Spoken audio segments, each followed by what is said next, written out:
کون سے ایسے فیکٹرز ہیں جو اس کو ٹریگر کر سکتے ہیں جس کی وجہ سے شروع ہو سکتا ہے؟ بالکل جی، دیکھیں اس میں ہم اگین ایک تو اندرونی کان کے مسئلے ہیں، ان میں انفیکشن ہے وہ اعصاب کی، جو اگر نرو کی انفیکشن ہو جائے تو وہ ٹریگر کر سکتی ہے. پھر ایسا ہے جس طرح ہم نے بات کی، وہ موتی اگر اپنی پوزیشن سے ہٹ جائیں تو وہ ٹریگر ہو سکتی ہے. اس کے اندر جس طرح ویٹ لفٹنگ ہے، اگر آپ نے کچھ وزن اٹھایا ہے وہ ہل گئے ہیں، یا پھر آپ کی جو نیک ہے کافی دیر اسٹریچ رہی ہے. اچھا، رولر کوسٹر رائڈز ہوتی ہیں یا بچوں کی جو رائڈز ہوتی ہیں اس کی وجہ سے چکر آتے ہیں. بالکل جی، وہ بھی ہو سکتا ہے. پھر یہ ہے کہ ایسی وپلیش انجریز جن کو ہم انگریزی میں کہتے ہیں، جس کی وجہ سے ہائپر ایکسٹینشن ہوتی ہے نیک کی، ان کی وجہ سے بھی ہوتا ہے. یاد رکھیں اسپائن کی وجہ سے بھی آ سکتے ہیں، ان کی انجری کی وجہ سے بھی آ سکتی ہیں. ملٹیپل ٹریگرز ہیں. اور پھر چکر آنا میٹابولک بھی ہو سکتا ہے، یعنی آپ کے جو نمکیات ہیں ان کی کمی ہے، اس کی وجہ سے آپ ڈیزی ہو رہے ہیں، آپ ڈی ہائیڈریٹ ہو رہے ہیں. تو پھر آپ عورتیں جو ہیں اکثر جب چولہوں کے پاس کام کرتی ہیں تو وہاں بہت گرمی ہوتی ہے، وہ اپنے پانی کا دھیان نہیں رکھتی، واٹر انٹیک کم ہوتا ہے، یا ڈائریا ہے، یا اس طرح کی کوئی کمپلینٹ ہے جس میں باڈی جو ہے وہ واٹر ریلیز کر رہی ہے، یا سویٹنگ بہت زیادہ ہو رہی ہے. بالکل صحیح کہہ رہی ہیں. تو اس میں فلوئڈ انٹیک جو ہے آپ کا ایز اپروپریٹ یعنی اتنا نہیں ہے جتنا ہونا چاہیے، تو اس کی وجہ سے بھی چکر آ سکتے ہیں. اور ایک اگین علامت ہے اور ایک سائن ہے کہ جی آپ پانی پئیں، ڈی ہائیڈریٹ تو نہیں ہو رہی ہے. تو یہ ملٹیپل چیزوں کا جس بھی وجہ سے ہو رہا ہے اس چیز کو ایڈریس کرنے کی ضرورت ہوتی ہے. اچھا ڈاکٹر صاحب، خواتین بہت گھبرا جاتی ہیں اور اس چیز پہ وہ تھوڑا سا زیادہ کنسرن بھی ہوتی ہیں کہ ہمیں چکر آ رہے ہیں. ہیڈ ایک اور چکر آنا، یہ دو موسٹ کامن کمپلینٹس ہوتی ہیں. تو آج چونکہ ہمارا ٹاپک ہی چکر آنے پہ ہے، تو ان کو آپ کیا میسج دینا چاہیں گے کہ جب اس طرح کی کوئی علامت ظاہر ہو تو ان کو پینک کیے بغیر فرسٹ اسٹیپ کیا لینا چاہیے؟ آپ نے بڑا اچھا سوال پوچھا ہیڈ ایک اور چکر آنے کا. جی دیکھیں، مائیگرین جو ہے اس کی ایک ٹائپ ہے ویسٹیبولر مائیگرین، جی، یعنی اس کے اندر چکر آ سکتے ہیں. درد شقیقہ کی ایک ٹائپ ہے ویسٹیبولر جس کے اندر چکر بھی آ سکتے ہیں. بالکل آ سکتے ہیں. اور اس میں زیادہ تر یہی ہوتا ہے کہ چکر شروع ہوئے ہیں پھر سر درد شروع ہو گیا، یا پھر سر درد سے چکر. اور ڈاکٹر صاحب ایٹ ٹائمز یہ واقعی کافی انٹینس بھی ہوتا ہے، اور اس میں وامٹنگ بھی ہوتی ہے پیشنٹ کو، یا کمپلینٹ ہوتی ہے کہ نوزیا بہت ہے یا وامٹنگ شروع ہو گئی ہے، موومنٹ نیئر ٹو نیل ہو جاتی ہے. تو اور اس میں برین فاگ بھی خواتین کمپلینٹ کرتی ہیں. تو ان کو ان سب چیزوں کو کس طرح سے ایڈریس کر سکتے ہیں؟ جی، اس میں ایک آپ کو ایک بڑی کامن پریزنٹیشن بتاؤں جو میرے پیشنٹس نے دیکھی ہے. وہ اسپیشلی جب گاڑی سے باہر نکل رہی ہوتی ہیں نا، تو وہ کہتے ہیں چکر آ گئے، ہمیں سر درد بھی چل رہی تھی. وہ ہوتا یہ کہ جب گاڑی سے نکلیں گی تو ان کا ہیڈ ٹرن کرتا ہے، ایک پوزیشن میں جاتا ہے، تو وہ ایک ٹریگر ہو سکتا ہے ان کے لیے. دیکھیں، اس کے لیے علاج کے لیے تشخیص ضروری ہے. آپ ڈاکٹر صاحب کے پاس جائیں اور مجموعہ بنائیں. ہم نے پہلے ہی بات کی تھی ہیڈ ایک ڈائری کی. آپ ہیڈ ایک ڈائری بنائیں، اس میں دن لکھیں اور ٹریگر لکھیں، اور پھر آپ کو پھر پتہ چلے گا. Slowly you can come to analysis کہ کوئی ٹریگر آپ کا جو ہے وہ اس کی وجہ سے زیادہ چکر آ رہے ہیں. اور آپ جب ڈاکٹر صاحب کے پاس جائیں گے تو ان کے پاس ایک بڑا سمپل ٹیسٹ ہے جس کو ہم ہینٹ ٹیسٹ بھی کہتے ہیں، جس کے اندر وہ آپ کے سر کی بیسکلی چیک کریں گے موومنٹ، اور آپ کی آنکھوں کو دیکھیں گے. اس سے ہمیں پھر زیادہ اندازہ یہ ہوتا ہے کہ کیا یہ مرکزی کاز ہے یا پھر ایئر ریلیٹڈ ہے، اندرونی کان کا معاملہ ہے. اس سے ہمیں پھر ہیلپ ملتی ہے. پھر ہم نے دیکھنا ہوتا ہے کیا اسکین کرانے کی ضرورت ہے یا پھر ہمیں کان کو ہی ٹریٹ کرنا.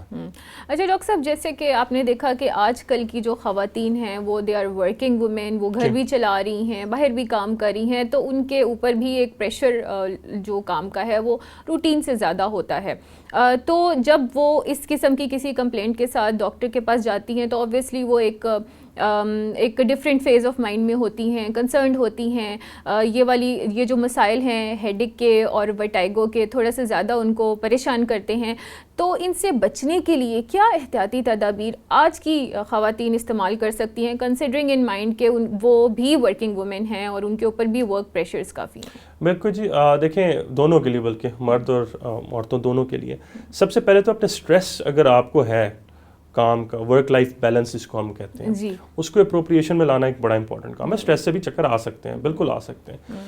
ہمارا جو برین ہے، دماغ ہے، اس کے اپنے کوپنگ میکینزمز ہیں.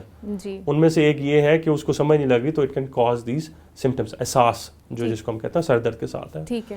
تو اس میں تو آپ کو نمبر 1 اپنے اسٹریس مینجمنٹ کے لیے ضروری ہے. اور ہم نے بڑی دفعہ بات کی کہ اگر آپ کو لگتا ہے کہ آپ نہیں صحیح طرح ہینڈل کر پا رہے، دیٹس فائن، آپ سائیکالوجسٹ کے پاس جائیں، تھیراپی کے پاس جائیں، ان سے بات کریں، سیکھیں کہ اسٹریس کو کیسے مینیج کرنا ہے. بالکل ٹھیک ہے. جس طرح آپ کہتی ہیں کہ mental health is more important than physical health, کیونکہ آپ ورکنگ وومن کے لیے، ورکنگ مین کے لیے آپ کے لیے جب تک mental health is not important اور پرائرٹی، آپ کی فزیکل ویل بینگ بھی کہیں پیچھے رہ جاتی ہے، کہیں پیچھے رہ جاتی ہے. تو نمبر چیز تو ایک ہے. دوسرا یہ ہے کہ میں بار بار کہتا ہوں نیند کو صحیح کریں. یہ بہت سارے لوگ نہیں جانتے نا. بالکل، آپ نے 8 سے 10 گھنٹے سونا ہے. اس کے اندر آپ کی جو کنسیپٹ ہے نیند کا وہ سمجھنے کی ضرورت بھی امپورٹنٹ ہے کہ نیند کیا ہے. نیند یہ ہے کہ جب آپ ریلیکسنگ فیز میں جاتے ہیں تو آپ کا مائنڈ جو ہے وہ اگلے دن کی تیاری کرتا ہے، ریکوپریٹ کرتا ہے، جو پچھلا پروسیس ہے اس کو آرام سے دیکتا ہے کہ کیا چیزیں نیسیسٹی تھیں انفارمیشن ریٹین کرنی کون سی نہیں. یہ بڑی لیمن لینگویج میں. اچھا ڈاکٹر صاحب، ہوتا کیا اب چونکہ اب ایڈوانسڈ ہے، گیجٹس ہیں، ہر کسی کے پاس ایرا ایڈوانسڈ ہے، تو لوگ سوتے ہوئے اسکرولنگ شروع کر دیتے ہیں، سوشل میڈیا یوز کرتے ہیں، اور وہ جو ان کا الاٹڈ ٹائم ہے سونے کا، اگر وہ بیڈ پہ چلے بھی گئے ہیں تو 2 سے 3 گھنٹے وہ فون اسکرول کرنے کے بعد ہی they actually go to sleep. تو یہ بھی ایک میجر فیکٹر ہے. یہ جی آپ نے بڑا زبردست پوائنٹ اٹھایا اور اس پہ میں تھوڑی سی بات بھی کرنا چاہوں گا. دیکھیں اس کو سلیپ ہائیجین کے ہم زمرے میں لیتے ہیں کہ سلیپ ہائیجین کیا ہے کہ آپ نے at the time of bed صرف سونا ہے، ٹھیک ہے، یا ازواجی کام کرنے، 2 چیزیں، ٹھیک ہے. اس کے اندر یہ ہے کہ اگر آپ at the time of the bed جائیں گے اور اپنے سلیپ کی ڈسٹرب کریں گے ان چیزوں کے ساتھ تو پھر آپ کی ہیبیچویشن ہو جائے گی. آپ کا مائنڈ اس کے مطابق اڈیپٹ کر جائے گا اور پھر آپ کو پھر ہیبیچویشن میں آئے گا کہ یار جب تک موبائل نہیں ہاتھ میں ہوگا تو پھر ہم نہیں کریں گے. یہ جو ریلز ہوتی ہیں نا جی، یہ 10 سیکنڈ کی، یہ چیپ ڈوپامین ہے. ان کو میں ایسے پوٹ کرتا ہوں کہ آپ کو وہ اچھے بالکل سیروٹونن اور ڈوپامین مل رہی ہے اور 10 سیکنڈ میں آپ خوش ہو رہے ہیں، لیکن واٹ از اور آپ کا فوکس لوز ہو گیا. آپ you are losing so many things, you are losing your sleep, you are losing your focus, you are losing your time as well. Wastage of time اس میں کافی ہو رہا ہے. تو جیسے آپ نے بات کی نیند کی کہ نیند کے گھنٹے پورے ہونے چاہیے. بالکل گھنٹے پورے ہو جائے. Quality of sleep is important than quantity of sleep. کہ آپ کی جو سلیپ کے سائیکلز ہیں وہ سارے پورے ہوں، جب آپ اٹھیں آپ فریش ہوں. اور اس کے اندر اگین ایک اور چیز بھی ہائی لائٹ کرنی ضروری ہے کہ ایک جو ہمارے لوگوں میں چیز ہے جس کو ہم صحیح طرح ڈائگنوز نہیں کر پاتے، وہ obstructive sleep apnea ہے. کہ رات کو جب آپ کو اگر خراٹے آ رہے ہیں یا سنور کر رہے ہیں جس کو ہم کہتے ہیں، اور آپ کے اٹھ رہے ہیں، گیسپ کر رہے ہیں ایئر کے لیے، تو پھر آپ کو بہت امپورٹنٹ ہے چیک کروانا کہ آپ کیوں فریش نہیں اٹھ رہے، کیا رات کو آپ ریٹین تو نہیں کر رہے. اچھا ڈاکٹر صاحب، کیا خراٹے آنا، کیونکہ اس سے تو کنسیڈر نارمل ہی کیا جاتا ہے، سنورنگ کیا کوئی علامت ہو سکتی ہے کسی اور بیماری کی؟ جی بالکل ہو سکتی ہے. جس طرح ہم نے obstructive sleep apnea بات کی، کیونکہ obstructive sleep apnea جو ہے وہ آگے پھر کئی چیزوں کو جنم دے سکتی ہے، جس طرح ہائپر ٹینشن ہے، فالج ہے، ہارٹ اٹیک ہے. یہ سب کی روٹ کاز بن سکتی ہے کیونکہ باڈی اسٹریس میں جا رہی ہے، سلیپ پوری نہیں ہو رہی، اور کاربن ڈائی آکسائڈ جو ہے وہ اپنا ایک ذخیرہ بنا رہی ہے نا، پھر آپ صحیح طرح اس کو نکال بھی نہیں پا رہے، تو اس کے اپنے ہارمفل افیکٹس ہیں. تو ہم نے میجرلی یہی دیکھنا ہوتا ہے کہ آپ کا جو آکسیجنیشن کاربن ڈائی آکسائڈ کا جو اخراج ہے وہ صحیح طرح ہی ہونا چاہیے رات کو بھی.